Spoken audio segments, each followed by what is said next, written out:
There are three things guaranteed in life: death, taxes, and Patricia thinking she owns the air molecules in my backyard. I stood on my front porch, the midday sun beating down on the asphalt of Whispering Pines, a neighborhood where nothing actually whispered because the residents were too busy screaming at each other over the height of their hedges, and stared at the mailbox. The little red flag wasn't up, but I knew what was inside. I could feel it. It was a disturbance in the force, a cold chill that had nothing to do with the weather and everything to do with the beige Toyota Camry that had just rolled past my house at a creeping 2 miles per hour. Patricia, the HOA president, the woman who viewed the Geneva Convention as a suggestion and the community bylaws as the literal word of God. I took a deep breath, the kind you take before diving into freezing water or telling your wife you accidentally shrank her favorite sweater, and opened the mailbox. And there it was. Not a bill, not a flyer for a pizza place I'd never eat at, and certainly not a birthday card. It was a neon orange slip, certified mail. The universal color code for, "You screwed up, and we want a paper trail when we destroy you." I signed for it from the mailman, a guy named Dave, who gave me a look of genuine pity. Dave knew. Dave delivered these little orange bombs all over the neighborhood. He was like the Grim Reaper in shorts and knee-high socks. "Good luck, Jason," he muttered, handing me the heavy envelope. "Thanks, Dave. I think I'm going to need a lawyer or a priest." I walked back inside, the air conditioning hitting me like a physical wall, and tossed the envelope onto the kitchen island. It sat there, vibrating with malice.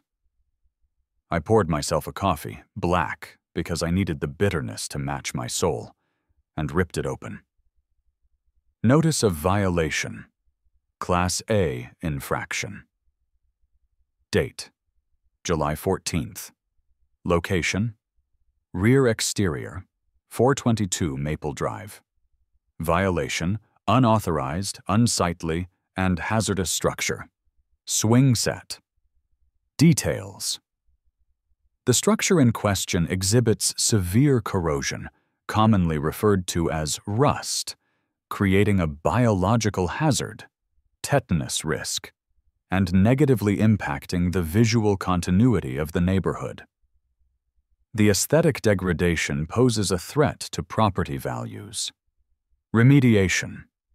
Immediate removal or total restoration within 48 hours. Fine: $250 per day, retroactive to initial observation date, July 7th. I stared at the paper. Then I stared at it again. Then I laughed, a dry, humorless sound that echoed off the granite countertops. "Rust," I said aloud to the empty room. "She thinks it has rust." I put the coffee down, grabbed the letter, and marched to the sliding glass door. I looked out into the backyard. There it was, the hazardous structure. It was a masterpiece of backyard engineering. 2 years ago, I had spent $3,000 on materials alone: premium pressure-treated cedar, heavy-duty commercial-grade brackets, and a slide that I'm pretty sure was rated for a small car. It wasn't some flimsy metal kit from a big box store that wobbled when a squirrel landed on it. This thing was built like a tank. I had cemented the posts 4 feet deep. I had sanded every inch of that wood by hand. My kids, Leo and Sophie, spent more time on that thing than they did in their beds. And Patricia thought it was rusty. I unlocked the door and stepped out. The heat was oppressive, the kind of humidity that makes your shirt stick to your back instantly. But I didn't care. I marched across the perfectly manicured lawn, which I mowed diagonally, just to annoy Patricia because the bylaws only specified neatly trimmed, and approached the swing set. I circled it like a shark. I checked the A-frame. solid cedar. No rust there, obviously, because wood doesn't rust. I checked the swing chains. They were coated in a thick, rubberized yellow plastic specifically designed to prevent pinched fingers, and, you guessed it, rust. I checked the slide, high-density polyethylene, plastic, also immune to oxidation. So what was she talking about? I got down on my hands and knees. I felt like a forensic investigator at a crime scene. I crawled around the base of the structure, looking for anything that could justify a retroactive fine of nearly $2,000. And then, I saw it. On the bottom bracket of the rear left post, down near the mulch, there was a spot. It was about the size of a dime. It was reddish-brown. I touched it. It was sticky. "It's sap," I whispered. "It's freaking pine sap." I looked up. Directly above the swing set was a massive pine tree. A drop of sap had fallen, landed on the black, powder-coated steel bracket, and dried into a reddish-amber color. From the street, through a pair of binoculars, which I knew for a fact Patricia kept on her dashboard, it might, maybe, if you were hallucinating, look like a spot of rust. "Unbelievable," I muttered, standing up and wiping the sap on my jeans. "She's fining me for tree juice." "Jason!" The voice came from the side yard. It was high-pitched, nasal, and carried the specific frequency of a dentist's drill hitting a nerve. I closed my eyes for a second, summoning every ounce of patience I possessed, and turned around. Patricia was standing on the sidewalk, peering over my 4-foot picket fence. She was wearing a visor that was 3 sizes too big and holding the leash of a cat that looked like a raw chicken cutlet. "Patricia," I said, walking toward the fence. "Good afternoon? Taking the creature for a walk?" "It's a sphinx, Jason. And don't change the subject," she snapped, adjusting her visor. "I see you got the letter." "I did," I said, holding up the orange slip. "I was just admiring the fiction section of the HOA library. Biological hazard? Really? It's a swing set, Patricia, not a leaking nuclear reactor." "It is an eyesore," she declared, pointing a manicured finger at my backyard. "I could see the corrosion from the street. It disrupts the Tuscan minimalist aesthetic we are trying to cultivate in Whispering Pines." "Tuscan minimalist?" I looked around.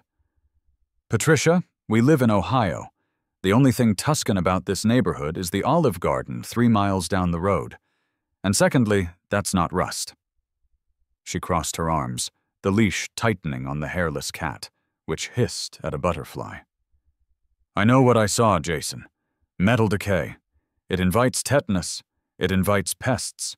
It lowers property values. The board has voted. You have 48 hours to remove the hazard, or we will place a lien on your property for the accumulating fines." "It's sap," I said, trying to keep my voice level. "It's pine sap, from the tree. I can wipe it off with some Goo Gone right now." "Don't insult my intelligence," she scoffed. "I've been in property management for 20 years. I know oxidation when I see it. That structure is compromised. It's a lawsuit waiting to happen. If one of the neighborhood children were to sneak in here and cut themselves, the HOA could be liable." "My fence is locked," I pointed out. "And the only neighborhood child who tries to sneak in here is your nephew. And I've told him 6 times to stop climbing the fence." "This is not a negotiation," she said, pulling a clipboard out of a tote bag I hadn't noticed she was carrying. She made a check mark on a piece of paper. "Refusal to comply noted. The clock is ticking, Jason. $250 a day. And since you've been arguing, I'm going to double-check the setback requirements on your shed while I'm here." She smiled. It was a terrifying expression, all teeth and 0 warmth. "Have a blessed day." She turned and marched away, the raw chicken cat trotting behind her. I stood there, gripping the fence so hard a splinter drove itself into my thumb. I didn't feel the pain. All I felt was the white-hot rage of a man who pays $300 a month in dues just to be told he can't have a swing set for his children. I pulled my phone out and dialed. "Hey, honey," Sarah's voice came through the car speakers. She was on her way home from her shift at the hospital. "Everything okay? You sound tense." "Patricia," I said. It was the only word I needed to say. "Oh no. What did she do now? Did she measure the grass with a ruler again?" "Worse. She's fining us for the swing set. She wants it gone. Claims it's rusty and giving the neighborhood tetanus.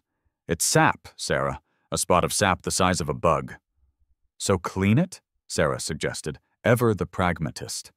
"It's not about the clean, Sarah. It's about the power. She refused to even look at it.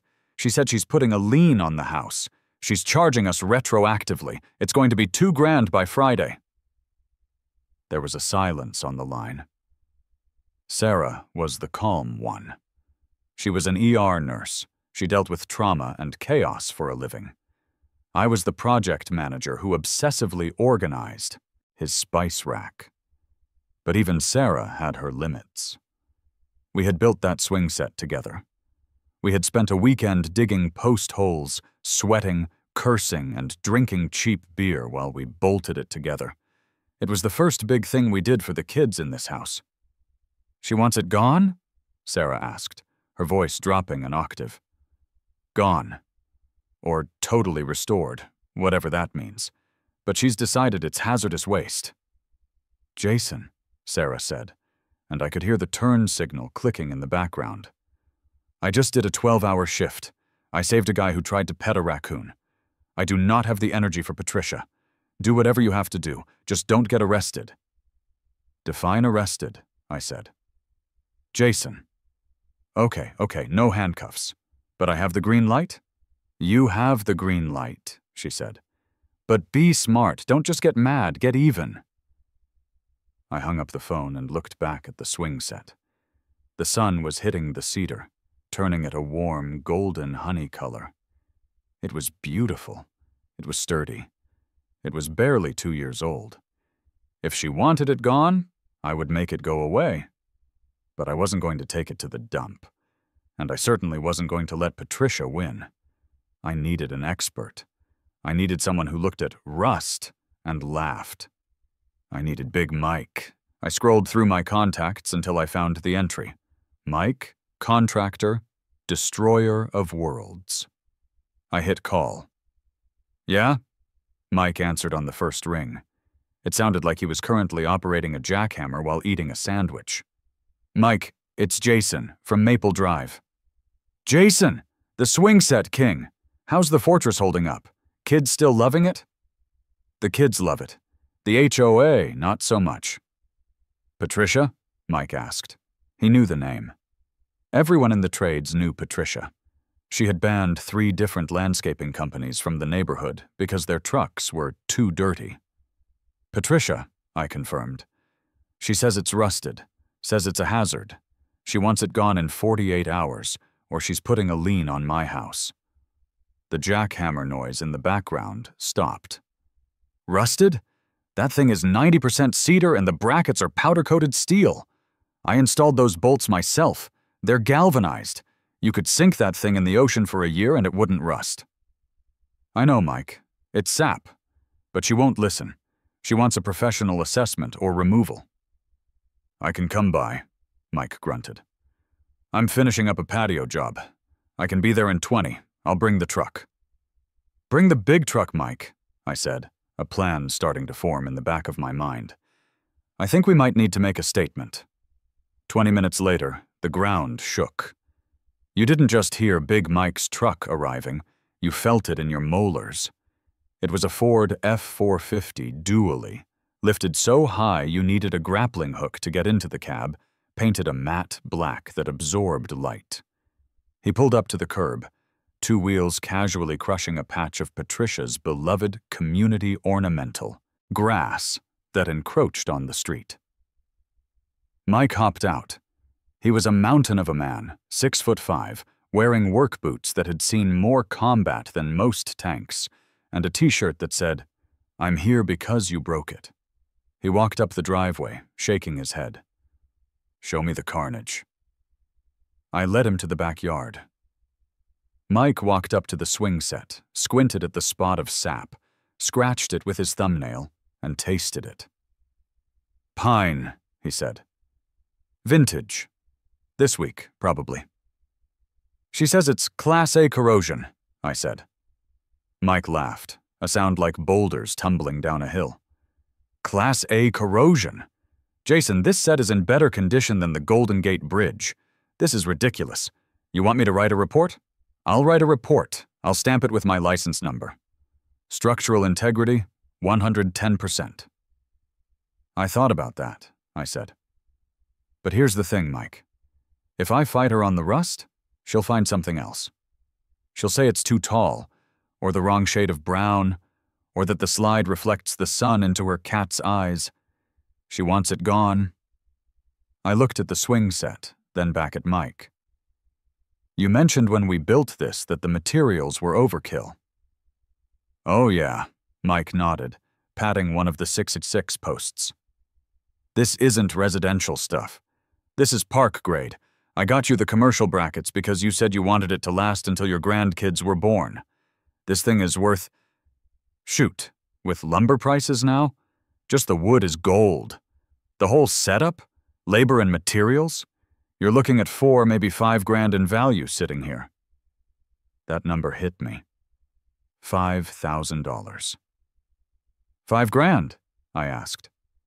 Easy, Mike said. Actually, funny you ask. I was bidding a job for the city last week. Parks Department. They're trying to upgrade the playground at Centennial Park. You know, the one near the shelter? Their budget got slashed. They can't afford the new plastic crap they wanted. They're looking for natural playscapes. Wood. Heavy duty. Like this. The gears in my head, which had been grinding on pure rage for the last hour, suddenly clicked into a smooth, silent overdrive. Wait, I said, holding up a hand. The city needs playground equipment? Desperately, Mike said. Leslie down at the rec department was crying about it. Why? I looked at the swing set. Then I looked at the orange violation notice in my hand. Fine. $250. If I kept the swing set, I'd pay thousands in legal fees fighting the HOA. I'd have stress. I'd have Patricia lurking in my bushes. But if I donated it… I pulled out my phone and opened the calculator app. Mike, I said slowly, if I donate this to the city, that's a charitable contribution to a government entity for public use. Yeah? Mike looked confused. So? So, I smiled, and for the first time that day, it was a genuine smile. That's a tax deduction, based on the fair market value. Which is 5 grand, Mike said, catching on. And, I continued, the plan, expanding like a beautiful flower. If the city accepts it, they have to come pick it up, or I have to deliver it. And if I deliver it, I'm removing the violation. Patricia gets what she wants, Mike said, frowning. The swing set is gone. Oh, she gets the swing set gone, I agreed. But she also gets something else. She gets to watch me donate it. And she doesn't get a dime of her fine money. I looked at Mike. Can you remove this without damaging it? I mean, pull the whole thing out of the ground, concrete footings and all, and keep it intact? Mike cracked his knuckles. Jason, for enough beer and the look on Patricia's face, I can pull this thing out like I'm removing a loose tooth. I've got the crane on the flatbed. Don't do it yet, I said. I have to go visit the Parks Department. I need this to be official. I need paperwork. I need stamps. I need the kind of bureaucratic armor that makes Patricia's bylaws look like napkins. The next morning, I took a half-day off work. I put on my best concerned citizen suit, navy blue, crisp white shirt, no tie, and drove downtown to the Department of Parks and Recreation. The office smelled like floor wax and despair. I took a number and waited. When my number was called, I walked up to the glass partition.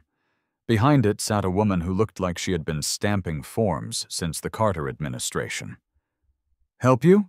she asked, without looking up. "Hi, I'm looking for Leslie. I have a donation proposal for the Centennial Park project." The woman paused. She looked up. "A donation?" "A substantial one," I said, sliding a photo of the swing set across the counter. "Custom cedar, commercial grade, safely maintained, appraised value." I glanced at the rough estimate Mike had scribbled for me. Approximately $5,000. 5 minutes later, I was in a cubicle with Leslie. She was younger than the front desk lady, but looked twice as tired. Her desk was buried under budget spreadsheets. "You want to just give this to us?" Leslie asked, looking at the photo of my backyard. "What's the catch? Is it haunted?" "No ghosts," I assured her. "Just an HOA president who thinks cedar causes tetanus. I need to move it. I'd rather it go to kids who need it than a landfill." Leslie squinted at the photo. "This is really nice. We were looking at a catalog for something similar, and it was $12,000. We couldn't afford it." "It's yours," I said. "Free. I'll even handle the transport. My contractor is ready to move it. All I need is a letter of acceptance on city letterhead stating that you are accepting this donation for public use and an acknowledgement of its condition." "I can do that," Leslie said, reaching for her keyboard. "I can do that right now. When can you bring it?" "Saturday morning," I said. 8:00 a.m. sharp." "Saturday works," she said. She typed for a moment, the printer word, and she handed me a piece of paper with the city seal at the top. It was beautiful. It was a golden ticket. City Department of Parks and Recreation Donation Acceptance Form. Donor, Jason Miller. Item, commercial grade cedar playscape. Status, accepted for public use at Centennial Park. "One more thing," I said, tucking the paper into my jacket pocket. "Do you guys have an independent appraiser you use for insurance purposes? I need to make sure the value is documented for the IRS." "We use Frank at Citywide Appraisal," Leslie said. "He owes me a favor. I'll send him over this afternoon." By the time I got home, Frank had already been there. Sarah told me he walked around the swing set, whistled low, and wrote down a number.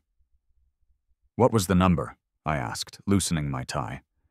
"He said replacement cost plus labor is closer to $6,000 with current lumber prices," Sarah grinned.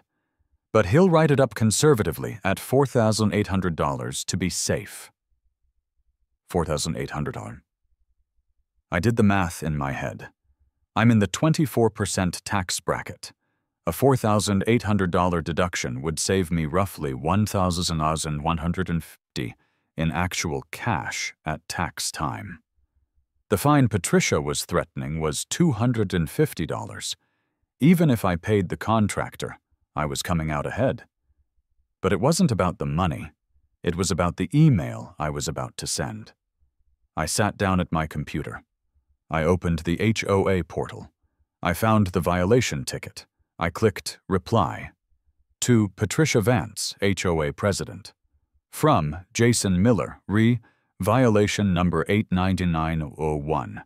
Hazardous structure. Patricia, per your demand for the immediate removal of the structure located at 422 Maple Drive, I have arranged for professional extraction. The structure will be removed from the property this Saturday, July 18th at 8:00 a.m. Please ensure the street is clear of parked cars to allow for heavy machinery access. Regards, Jason. I hit send. The reply came 2 minutes later. She must have been sitting on the refresh button. Jason, the board acknowledges your compliance. However, be advised that the daily fines of $250 will continue to accrue until the structure is physically off the property. Additionally, any damage to the community curb, sidewalk, or verge caused by your machinery will be billed to you directly. We will be observing the removal. Patricia. We will be observing, I read aloud. Good. I want an audience. Saturday morning arrived with the subtle grace of a sledgehammer. The sky was clear. The birds were singing. And at 7:55 a.m., the rumble began. It started low, a vibration in the coffee cups on the kitchen table. Then it grew louder. Sarah and the kids were by the window. "Is that Mr. Mike?" Sophie asked. "That is Mr. Mike," I said, sipping my coffee. "And he brought friends." I walked out the front door just as the cavalcade turned onto Maple Drive. It wasn't just Mike's truck this time. It was Mike's truck, towing a massive flatbed trailer. Behind him was a second truck, a bucket loader, just in case. And behind that was a police cruiser. I had called the non-emergency line the night before. I told them I was moving a large load and expected a neighborhood dispute regarding traffic. Officer Miller, no relation, thankfully, was behind the wheel. He looked like he just wanted his shift to end. The convoy ground to a halt in front of my house. The air brakes hissed loudly.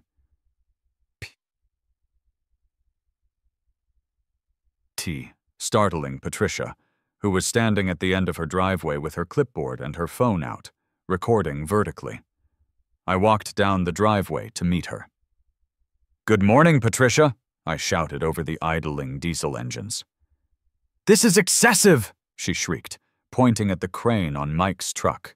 "You are blocking the flow of traffic. This is a violation of the street parking bylaws." "They aren't parked, Patricia," I yelled back, beaming. "They are actively loading. Commercial activity is permitted between 8 a.m. and 5 p.m. on Saturdays. It is 8:01. Mike hopped out of the truck. He was wearing a high-vis vest and a hard hat. He looked official. He looked dangerous. He walked up to me, ignoring Patricia entirely. "Ready to roll, boss?" "Light it up, Mike." Mike signaled to his guy in the second truck. They began to deploy the stabilizers. Clank, whir, thud. The metal legs slammed into the asphalt. My driveway, not the street, so Patricia couldn't say a word. Patricia marched up to Officer Miller, who was stepping out of his cruiser with a travel mug. "Officer, you need to put a stop to this. This is a residential neighborhood, not a construction zone. Look at the noise decibels." Officer Miller took a sip of his coffee. "Ma'am, is he blocking your driveway?" "No, but is he blocking a fire hydrant?" "No, but look at the—" "Then he's fine. He's moving furniture. Big furniture." Miller looked at me and nodded. "Just make it quick, folks." "We'll be out of here in 20 minutes, officer," I promised. Patricia was vibrating. She was actually vibrating. "You can't just use a crane." "Watch me," I said. Mike maneuvered the crane arm.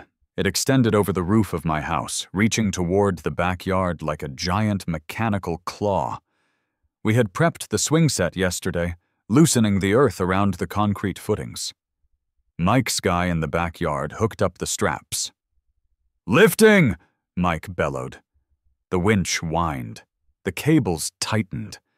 And then, slowly, majestically, the rusty swing set rose into the air. It cleared the roofline. It hovered against the blue sky, the cedar glowing in the sun. The rust spot was invisible from here. It just looked like a castle flying through the air. The neighbors had come out now.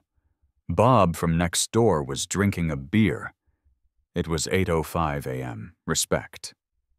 The Johnsons across the street were filming. "Careful!" Patricia screamed as the swing set rotated over the front lawn. "That is HOA airspace." "There is no such thing as HOA airspace, Patricia," I shouted back. The crane lowered the swing set onto the flatbed trailer with a gentle thud. It was perfect. Intact. Ready for its new home. Mike strapped it. Down. "Secure!" I turned to Patricia. She was scribbling furiously on her clipboard. "You are going to be billed for the stress this has caused the community," she spat. "And I'm still fining you for the last 4 days. That check better be in the Dropbox by Monday." "Actually," I said, reaching into my back pocket.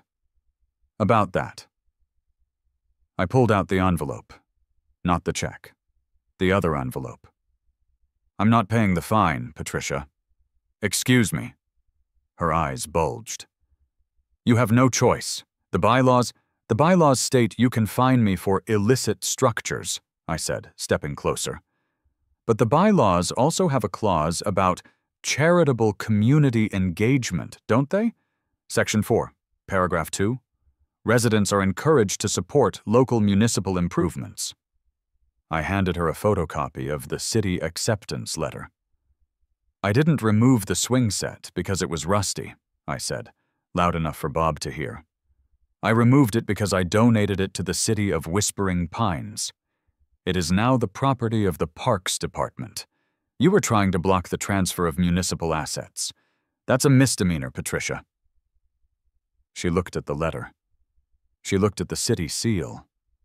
She looked at Officer Miller, who was struggling to hide a grin. You donated it?" "To the orphans," I lied. Well, partially lied. Orphans go to parks, too. "And the underprivileged children of the district, are you saying, Patricia, that you are against the children?" No, she stammered. The narrative was slipping away from her. She couldn't be the hero who cleaned up the neighborhood anymore. Now she was the villain standing in the way of a playground. "Great," I said. "Mike, let's move out." Mike honked the air horn, a sound that made Patricia jump 3 inches in the air. And the convoy began to roll. I hopped into the passenger seat of Mike's truck. As we pulled away, I looked in the side mirror.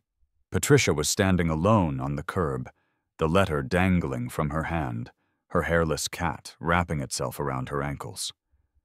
"Where to, boss?" Mike asked, shifting gears. "To the park, Mike," I said, watching my house disappear.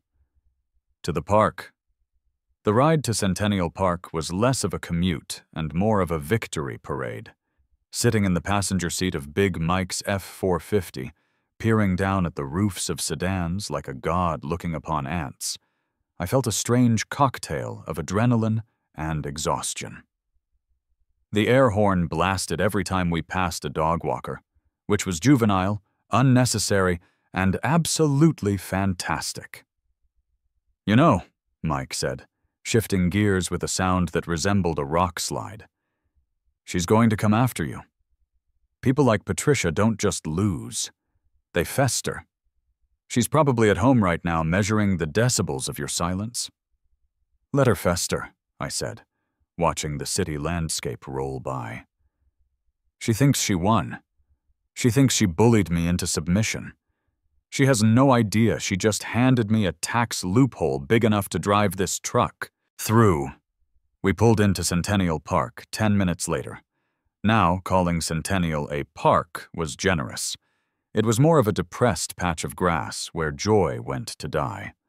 The existing playground equipment consisted of a metal slide that got hot enough to sear steak in the summer and a set of monkey bars that looked like they had been salvaged from a Soviet submarine. Leslie, the Parks Department rep, was waiting for us by the curb. She looked like she hadn't slept since 2018.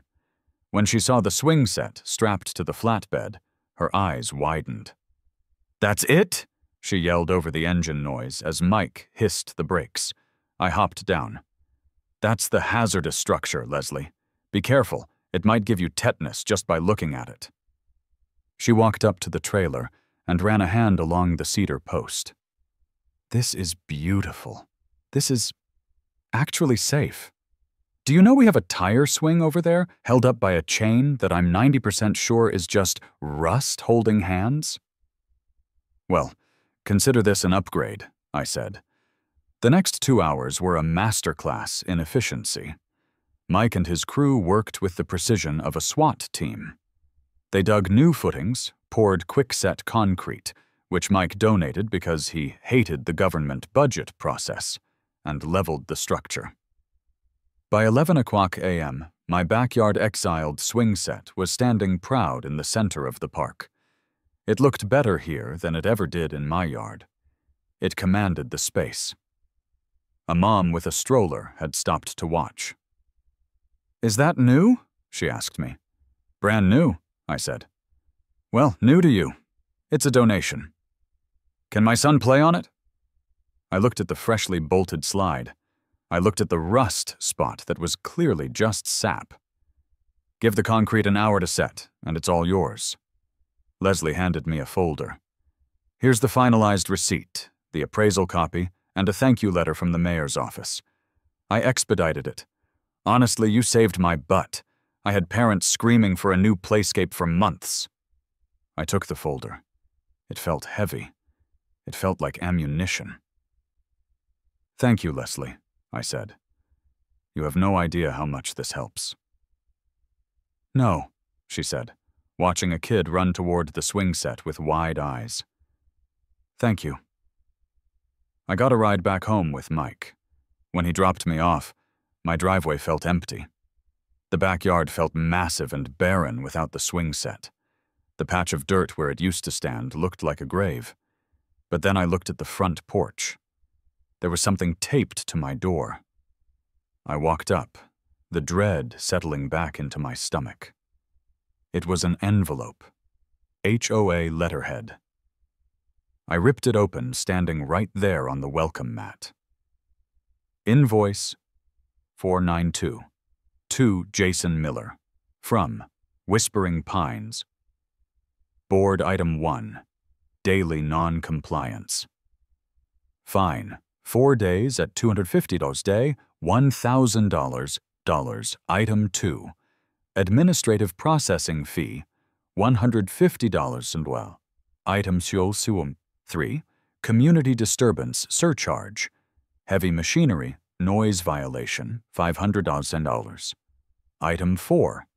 Visual blight assessment. Soil disturbance in rear yard, $200. Total due, $1,850 in dollars. Note: payment is due within 7 days. Failure to pay will result in a lien being placed on the property and revocation of pool privileges.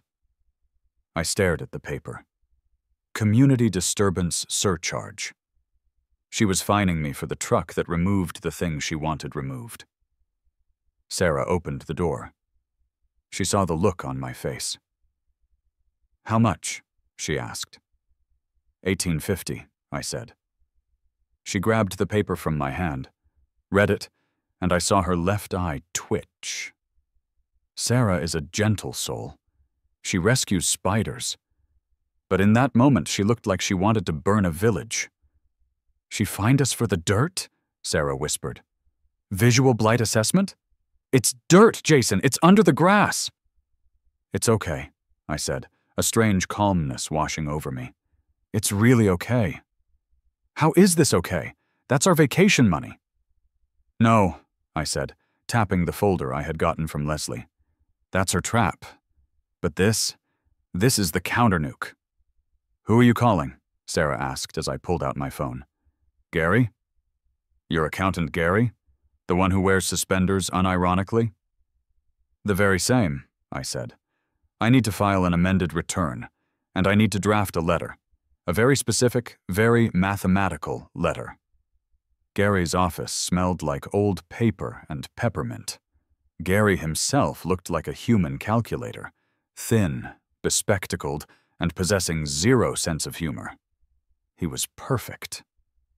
I sat across from him on Monday morning, the HOA invoice on one side of the desk and the city donation folder on the other.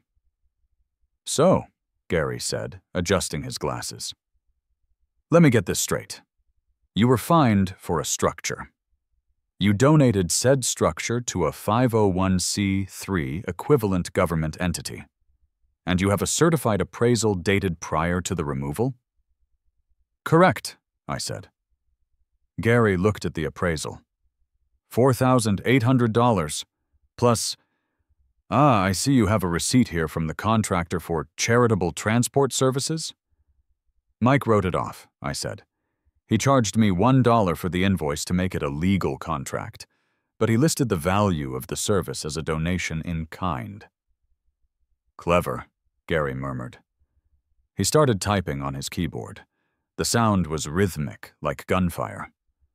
Okay, Jason, here's the reality. You are itemizing this year. Between your mortgage interest, property taxes, and this significant charitable contribution, you are lowering your taxable income substantially. He turned the monitor toward me. The deduction of $4,800, combined with the transport value, puts you in a position where your tax liability decreases by approximately $1,650 in hard cash refund. I looked at the number. $1,650. And the fine, I said, pointing to the HOA invoice, is $1,850. Technically, Gary said, if the fine is punitive, it's not deductible. However, he paused, a glint of evil appearing in his eyes. If the HOA is claiming they have a lien right on your property, and they are fining you for property improvement issues, we could argue that the community disturbance and visual blight fees are invalid if the underlying cause was a charitable act recognized by the city. But that's a legal argument. I'm a numbers guy. Stick to the numbers, Gary. I just need to know I'm winning. You're winning, Gary said. But you still have to pay the fine or fight it. The tax deduction is money in your pocket next April. The fine is money out of your pocket now. I'm not paying the fine, I said. Gary looked up. Then they will lien you. Not, I said, pulling out my ace in the hole, a document I had printed from the county clerk's website at 2 a.m. the night before. If the fine is based on a fraudulent claim. I slid the paper across. The HOA Covenants, Article 9, Section C, I recited. The board may not levy fines for conditions that are mandated or protected by city, state, or federal law. And Article 12. The board may not interfere with the lawful transfer of assets to public entities. Gary read it. He smiled. It was a terrifying sight. You're going to the board meeting tonight, aren't you? I am. Take a calculator, Gary said, and wear a tie. The Whispering Pines Community Center was a soulless room with fluorescent lighting that made everyone look slightly jaundiced. It was packed. The monthly HOA meeting was usually a snooze fest attended by 3 people, but word had spread. The swing set incident was the talk of the cul-de-sacs. I walked in at 6:58 p.m. I was wearing my suit. I had a briefcase. I looked like I was there to buy the building or condemn it. Sarah sat in the back row, giving me a thumbs up. At the front of the room sat the board. 3 people who looked like they'd rather be anywhere else, and in the center, Patricia. She sat on a slightly higher chair than the others. She had a gavel. I didn't even know we owned a gavel. Order! She banged the gavel. Order in the hall! The murmuring died down. We have a full agenda tonight, Patricia announced, glaring at me over her reading glasses. We will be discussing the new mulch color standards, the issue of unauthorized bird feeders, and— she paused for dramatic effect. The enforcement of penalties for non-compliant structures. She looked directly at me. Mr. Miller, she said, her voice dripping with faux sweetness. I see you decided to join us. Have you brought the check for the outstanding balance of $1,850? The room went silent. Heads turned. I stood up. I didn't walk to the podium. I just stood by my chair. No, Patricia, I said. I haven't brought a check. Then you are out of order, she snapped. Sit down. We will discuss liens in the executive session. Actually, I said, my voice projecting clearly, thank you, high school drama club, I believe I am entitled to a defense under Article 5 of the bylaws.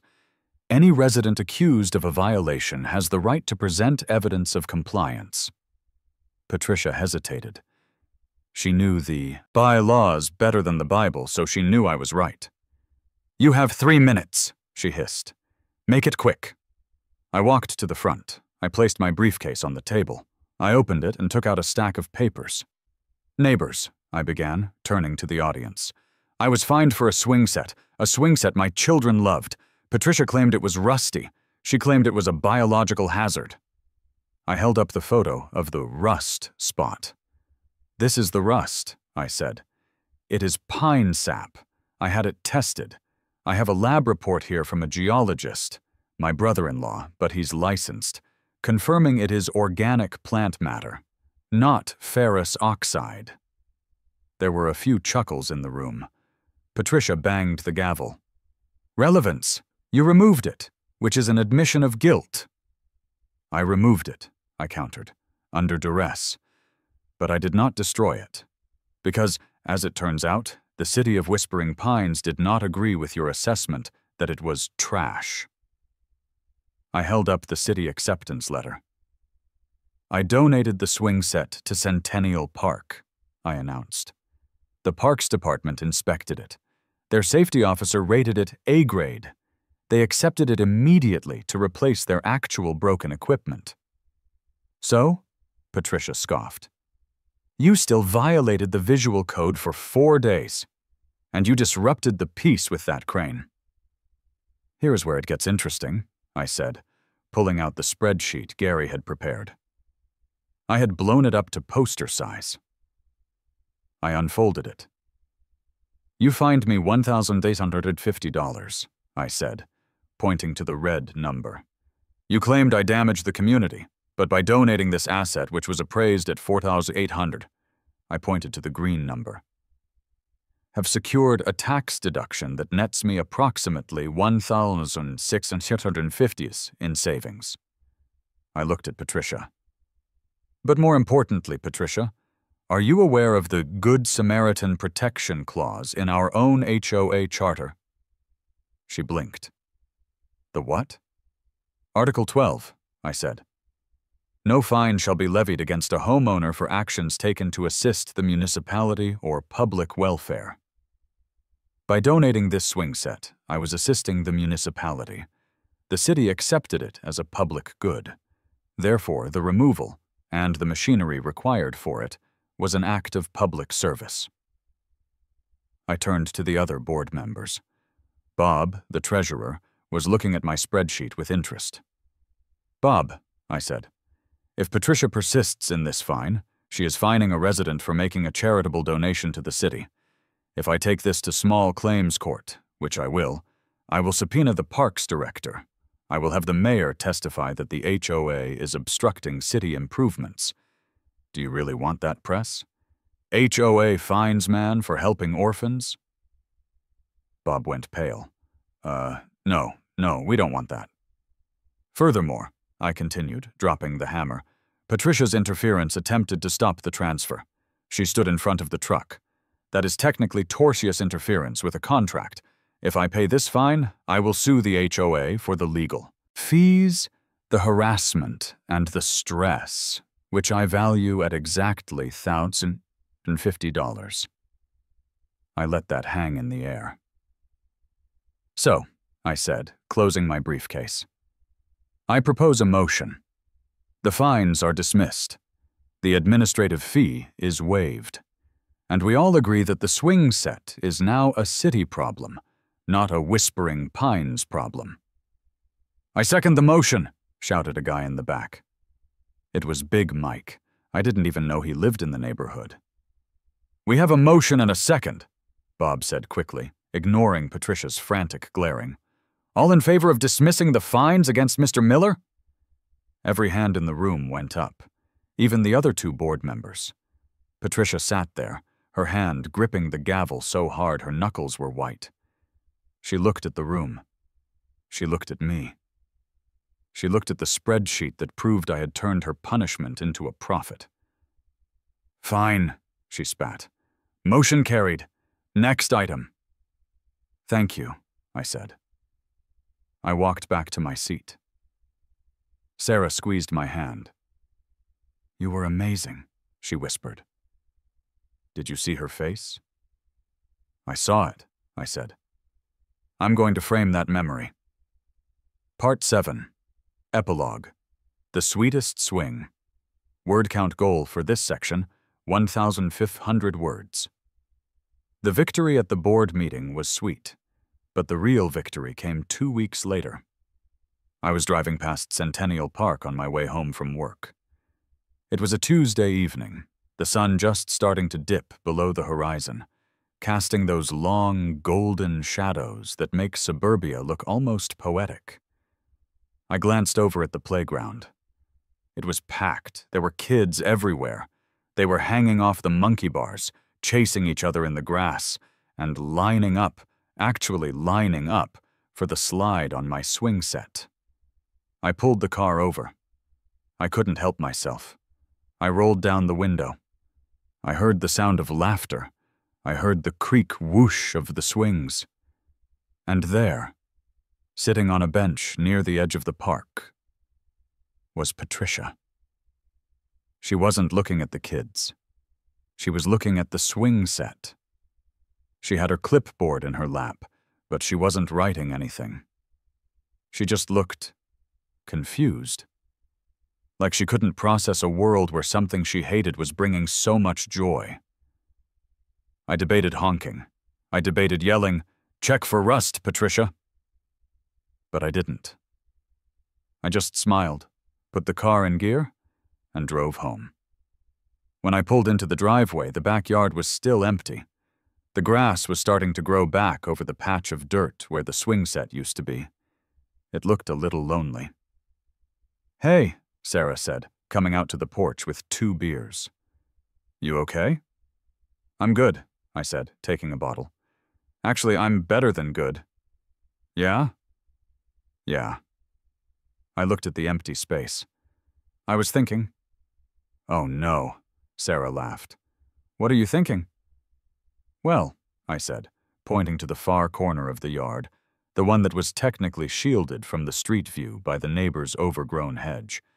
"Since we have that $1,650 tax refund coming, and since I technically don't have a structure back here anymore—" "Jason," Sarah warned, but she was smiling.